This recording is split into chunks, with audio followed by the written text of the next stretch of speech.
Bonjour à tous, aujourd'hui on va voir les structures de données sur Python. On va en voir 4, donc les principales structures de données.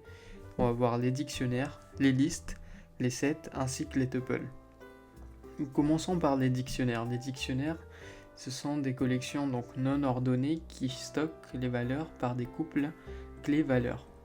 Chaque clé doit être unique et doit permettre d'accéder à sa valeur. Donc ici par exemple nous avons le dictionnaire Mondico avec une clé qui s'appelle nom pour Alice, âge qui signifie qu'elle a 25 ans, ainsi que la troisième clé c'est ville pour la troisième valeur Paris.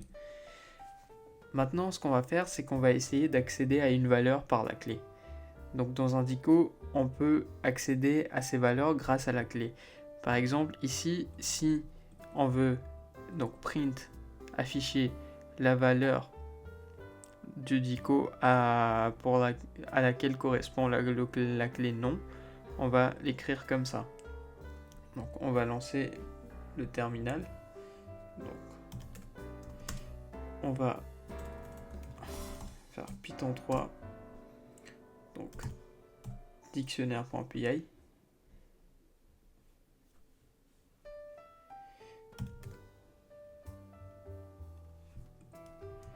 Tac. Voilà. Donc ici, ça correspond à Alice. Donc ne prenez pas en compte la deuxième ligne, mais ici, quand on print la valeur de nom, ça correspond bien à Alice. Maintenant, on va ajouter une nouvelle clé. On va ajouter une nouvelle paire de clés valeurs dans le dico. Ici, par exemple, on va ajouter la profession d'Alice. Donc, on va ajouter donc une clé directement ici en indiquant que c'est la profession et renseigner la valeur avec le égal en disant que c'est une développeuse. Et donc, le dictionnaire, il prendra cette forme-là. Donc, ce sera le même dictionnaire, mais on aura ajouté profession avec sa valeur développeuse. Pour modifier une valeur existante dans le dictionnaire, eh bien, on va utiliser pareil la clé. Donc si on veut modifier son âge, disons que Alice a grandi et qu'on veut ajouter un an à son âge, on peut directement le changer avec la clé âge et renseigner 26. Donc maintenant ce qu'on va faire c'est que on va print le dictionnaire, mais avant ça on a aussi la suppression. Donc on peut aussi supprimer une valeur d'un dictionnaire. Si on voit ici que nous avons la clé valeur ville et Paris, on peut le supprimer. Et donc dans le nouveau dictionnaire, on n'aura plus ça. Donc ici vous voyez qu'on a bien le nom, l'âge, la profession, mais on n'a plus la ville. Donc voilà, et on voit également que son âge il a changé à 26 ans. Passons maintenant aux listes. Donc une liste, c'est une collection ordonnée et modifiable en Python. On peut y ajouter, modifier et supprimer des éléments comme des dictionnaires. Donc voilà à quoi correspond une liste de chiffres entre crochets, donc de 1 à 5. On va y ajouter un élément, donc on va y ajouter l'élément 6 grâce à la méthode append. Si maintenant on va faire un print de notre liste, on voit qu'on y a ajouté la valeur 6. Ok ? Pour accéder à un élément d'une liste, on peut le faire via son index. Par exemple, ici, si on veut afficher l'élément de la liste à l'index 2, donc ce serait ici 0, 1, 2, donc l'élément 3, on indiquerait l'indice 2. Donc maintenant, on va afficher ça, donc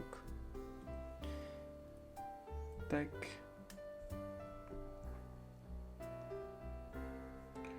Pourquoi est-ce qu'on n'a pas juste 3 ?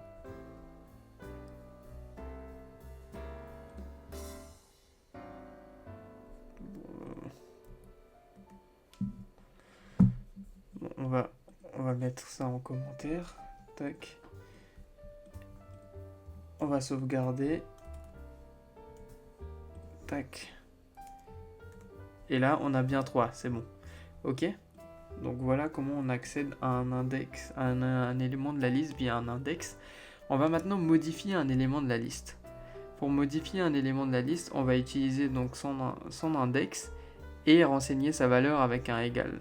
Donc on voit que avant l'index 0, donc l'élément à l'index 0 c'était 1, on a directement renseigné la valeur 10. Donc si on fait un print de la liste maintenant, le premier élément sera 10. Il faut qu'on sauvegarde encore une fois. Tac. Bien sûr, il faut print. Donc voilà. Tac. Donc on voit bien que le premier élément c'est égal à 10. Maintenant, on va supprimer un certain élément de la liste. Pour supprimer, on va directement utiliser la méthode remove. Si on veut remove l'élément 4 directement, donc ici on voit qu'il y a 10, 2, 3 et 4, on va directement remove le 4. Donc il n'y aura plus rien entre le 3 et le 5. Donc on va afficher ça. Et voilà, donc il n'y a plus le 4. Voilà comment on enlève un élément de la liste. Passons maintenant aux sets.